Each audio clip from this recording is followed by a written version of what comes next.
Was Van Jones pouting on election day enough? I recently seen him and Andrew Yang. Shout out to Andrew Yang. I actually was at an Andrew Yang event before when he was running for president of the United States of America. And prior to him actually losing, I think he lost to Eric Adams over there in New York. But Van Jones and Eric Adams pulled up to CNN, and they wanted to give their take on why Kamala Harris lost the election. Take a look. All right, everyone's here with me. Lulu Garcia-Navarro, can I start with you? I know you just spoke to the former House Speaker, Nancy Pelosi, for your podcast, breaking her silence on what happened here. She was, of course, instrumental in pushing Biden to step aside, right? I mean, let's be clear about that. So what's she saying now? Well, without giving too much away, she talked about the fact that this was a heartbreaking loss. She used that word. She also said that she has spoken to the vice president and that it was a very emotional conversation, that they're friends, and that conversation was difficult for both of them. We had a very wide-ranging and lengthy conversation about what happened, how she sees the path forward, and what her own plans are. And, you know, that will come out soon. But, you know, it is honestly a very, very difficult moment for the former Speaker of the House, Nancy Pelosi. Absolutely. Van, so Nancy Pelosi using the word heartbreak. Let me tell you about Nancy Pelosi. Nancy was wrong. Nancy was wrong. Nancy said that Biden needed to get out of the race because the Democrats was going to lose down ballot. Guess what? The Democrats was going to lose down ballot the whole time. So then you basically snaked out Biden, but we know that Nancy's portfolio is probably exploding. So she ain't tripping about it, because anybody that ever want to get rich, all you got to do is follow Nancy Pelosi in the stock market. She always beat the S&P 500. Breaking in her conversation with Lulu. Carville talking about a dark tunnel. Blame is starting. Yep. And there needs to be discussion among Democrats. So, well, look, we spent $1 billion and elected Donald Trump. That's not a blame game. That's called accountability. And the people at the top of the campaign, the top of the party, have a lot of people pissed off at him because there were people who had suggestions. There were people who were saying, why are we doing this? Why this? It was like, hey, we've got it, we've got it, we've got it. We've got this special magical computer formulation. We've tested every ad. Shut up and sit down and go back to work. And so people said, okay, well, I guess you're right. And then we got clobbered, clocked, knocked down, beat up, drugged down. And so people are mad, and they should be mad. And the people at the top are going to have to listen. There is a grassroots rebellion happening in this party, and it's coming to knock on the door of the people who are in charge of the party. That's not blame game. That's accountability. Accountability. Ain't that crazy? First of all, Van Jones has finally said something that's true for the first time in his life without crying. But the second thing is, there's a grassroots rebellion? That sounds extreme. I know I can't be the only person that's hearing this, that I know that the Democratic Party has always been the party of divisiveness, but a grassroots rebellion? Those are words that they usually associate with the right. A grassroots rebellion? Oh, no. Oh, no. Not a grassroots rebellion. But he was right about one thing. They got clobbered, and they spent $1 billion promoting Donald Trump to do it. One of the reasons that they got clobbered is, A, they didn't really have anything to stand on. And so what they did was they basically spent $1 billion promoting Donald Trump. Man, look, if I was one of them women, AKAs for Kamala Harris, if I was any of them white women, black women for Kamala Harris, I would be pissed that my money went over to Beyonce and she over there back in her mansion, that my money went over there to Glorilla and Meg Thee Stallion and Usher, baby. I would be pissed that they sat there and got every single celebrity endorsement and they got beat down because nobody cares about twerking at a rally in Atlanta. Nobody cares about twerking at a rally in Atlanta. They got destroyed. And they spent $1 billion doing it. And guess what? I'm not mad at them. You know why I'm not mad at them? You know why I'm not mad at him, Van? Let me tell you why I'm not mad at him. Because anybody that's been following me for a period of time, over the last year or so, let's just say year or so, know that they spent a quite amount of money on YouTube ads. Boy, I never had so many ads running on the Anton Daniels channel and the Millionaire Morning Show and After Hours about why you should vote for Kamala Harris for president, and they spent all of your money on my ads. And YouTube said, here's your check, big dog. Kamala Harris is like to pay you in order to promote Donald Trump. And every single message they did, they promoted Donald Trump. They thought that they was killing his name, but the more that they kept him in the algorithm, and I told y'all what the social media strategy was, I never seen so many Kamala Harris ads in my life. In my life. Boy, I will tell you, I made so much mother effing money off of Kamala Harris. It's insane. Thank you, liberals. Thank you, thank you, thank you, thank you, thank you, thank you, thank you. You have no clue the amount of money that I made from you guys. It is absolutely, positively insane the amount of money I made from liberals. You have no clue the amount of money that all of those billions of dollars, it went to us. It went to us. Y'all went over there to promote Donald. Y'all couldn't even say a sentence without saying Donald Trump.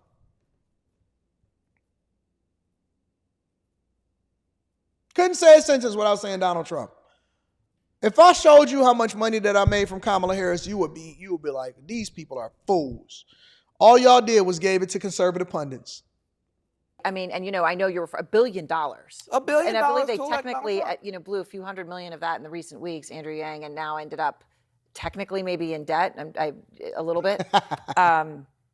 They did door knocking, they did traditional ads, but you heard what Van's saying. They weren't listening to other ideas that people maybe like Van had.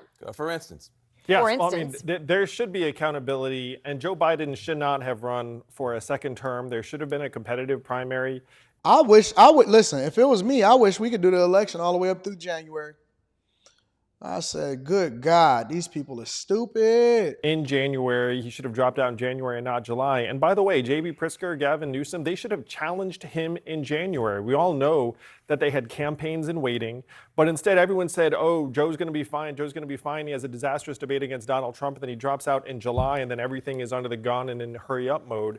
The party lost a crucial period where they could have introduced the next generation of leaders to the American people, vetted and chosen a ticket that could have taken the fight to Donald Trump instead of Joe Biden fumbling the ball to Kamala down the stretch. Don't blame Joe. Don't blame Joe. And Lulu, to this whole conversation, is there Because they the ones that said that Joe was competent, he was good. He is good. any sense from people you're talking to of what role they think it played, that there was a perception, certainly among some voters, that at least Kamala Harris had not been honest with voters about Joe Biden's true state? I mean, this kept coming up again and again. Now people are trying to figure out, well, what happened? Is that something you hear? I mean, I think that one of the things that happened during this election is that when that disastrous debate with Joe Biden happened, I think there was a break in trust with the Democratic Party and the electorate. There was a feeling that there wasn't actually honesty about the condition of the president, and that people had been perhaps shielding him from the voters. I mean, if you think about the fact that he really hadn't been sitting down for interviews. He hadn't been giving extended press conferences. And so I think that there is a real, there are still questions about what exactly happened there and who knew what and when they knew it. Right. I mean, that is the real question. I mean, Van, I'd done an interview with him a few weeks before that. I didn't know, he was fine in that capacity, but you would imagine someone around him all the time, as many were, would have had a much different, perhaps, view. But, it all came down to many, many things, right? But when you look at the actual votes, it wasn't as if Trump suddenly surged in so many things. Yeah. It's that Democrats did worse. Monmouth went through just the blue states. Trump got an extra 280,000 votes this time versus last time, so he improved. Yeah, but that's not the story. Look at this full screen. Yeah, Harris lost 3 million. That's called election interference. That's what that's called. It's called election interference. 339,404 votes. Yes. That's what stands out there. Well, you know, Bakari Seller said over and over again, it's either Kamala Harris or Donald Trump or the couch. And Bakari was always worried about the couch, people just not feeling inspired enough to go out and vote. He wasn't worried that people were going to not vote for Kamala and go vote for Trump. He was afraid they weren't going to vote at all. And here's how we got beat. We got beat because the Republicans and the conservatives built a different media system that had to do with online, had to do with podcasts, had to do with streaming platforms. That's true. And they were spending their money there.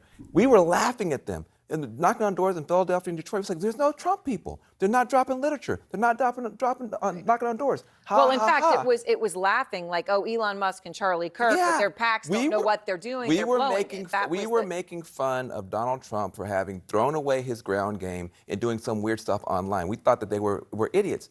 It turned out we were the idiots. We woke up in a body bag because while we were knocking on doors, they were making these phones into 24-hour-a-day political weapons for themselves. And so we got outflanked, outplayed, outbeat by people who told us the whole time that they knew what they were doing. And people are mad. And Future Forward, all these different groups that vacuumed up all this money and told everybody to sit down and shut up are going to be in for an accountability session from the grassroots, and it is coming. I remember when you and I were speaking. He's 100% right. People can't read the room. They don't understand. Listen, the minute that Elon Musk bought Twitter and turned it into X, it was over. The minute that I seen Joe Rogan, when Barron told Trump to go on Joe Rogan and he did that 3-hour interview, it was over. When I seen J.D. Vance going into enemy territory, it was over. When I seen all of these people that was starting to mobilize, when I seen her appear on Club Shay Shay, and the people was destroying her in the comments. When I seen her on All the Smoke, and people were destroying them in the comments, and they were so happy to have her on, I said that this is not going to end well. This ain't going to age well. This is not going to age well. Earlier, you were talking about algorithms, all kinds of data that was available that people were going to be presenting to the Harris campaign. Sure. And I suppose you're going to say that did fall on deaf ears to large part? Yeah, Van's right. They were like, we've got it. We've got it. And they didn't have it. And one very obvious missed opportunity is that Joe Rogan has the biggest audience in the country. It's disaffected, low propensity men, kind of the audience that the Harris campaign should be trying to reach. It was much more upside than anything else. Kamala goes on, Tim Walz goes on, and then you have millions of men who are exposed to the Democratic message, and they turned it down because she was too busy. I mean, like it makes zero sense, except in the context that the team just didn't have confidence in her to do it, which would be its own issue. Unless you think he's being mean. 48 million views for the Rogan-Trump interview on YouTube alone. Which was what, a 3-hour interview? A 3-hour interview with 48 million views. Like, they were laughing. Oh, that's 2/3 of the total number of votes that Harris. Yeah, so it's more the debate, I think. It's like 1 million Can watched I the jump debate. in here? Yeah, Lulu. I mean, I'm very happy that everyone's talking here about the information ecosystem. Obviously, it's incredibly important. So is Joe Rogan. But there's two issues here. One is the message, and the other is the messenger. And so, and how those messages are delivered. And so, there is a lot of discussion right now about the ground game and how you reach voters and all these things. And I think that's going to be parsed. But, voters told the Democratic Party over and over and over again that their main issues were their pocketbooks, inflation, and immigration. And that was what they told them. And the closing message of the Democratic Party was democracy and Donald Trump is a bad man. Right. Well, but the way that they could have won, though, with Kamala Harris with immigration on the issue, given that she was part of the Biden administration. But that was just never really defined. Yeah, so two things. Number one, if you were going to run Kamala, then she needs permission to break from Joe Biden and say, hey, look, whatever the administration did, I would have done things differently, and we're going to go this other direction. I mean, her inability to do that was a very serious problem. I I don't know if it was winnable. There are two numbers. One is 39, the other is 75. 39 is the approval rate for Joe Biden. That's very low. Yep. And 75 is the wrong track measure. That's very high. So she had a tough hill to climb. I think that she did as well as you could possibly do, but she had a bunch of people running that campaign who did not listen, who were very arrogant, who sucked up $1 billion, who pissed off a lot of people, and you're going to be hearing about it for a long time. A lot of people who had said they weren't going to donate another dollar if Biden didn't get out in July, and then they opened up the floodgates and they did give that money. January, not July. Joe Biden, Yeah. I endorsed him in 2020, but he failed the George Washington test in passing the torch in time to have a real primary. All right, all of you, thank you very much. I appreciate it as always. So basically what you're seeing and basically what's happening is they eventually got to a space where they couldn't read the room. They didn't know what people is really talking about. They didn't understand the fact that, I know I was muted. I appreciate y'all for letting me know. But we back, we good. I had to make sure that the person that was flying in that's coming to do all of the stuff in my studio, they got in safe and that I could send them an Uber in order for them to be able to get to their hotel. But they couldn't read the room. They didn't know what was going on. And Van Jones was absolutely right. They got clobbered. Everybody thought that they knew what they was doing. Even the people online and even people like me was saying, hey, listen, this is a bad strategy. You shouldn't keep talking about Trump. She shouldn't have Project 2025 on her website. They shouldn't keep talking about reproductive rights. She need to be accountable. She need to distance herself from Joe Biden and throw him under Listen, it was so many different ways that they could solve for the issues that was really playing out right in front of their face, and they didn't, and they paid the price for it, and they got clobbered. More importantly, people don't want to be more liberal. They want to be more conservative, and they want to get back to the money.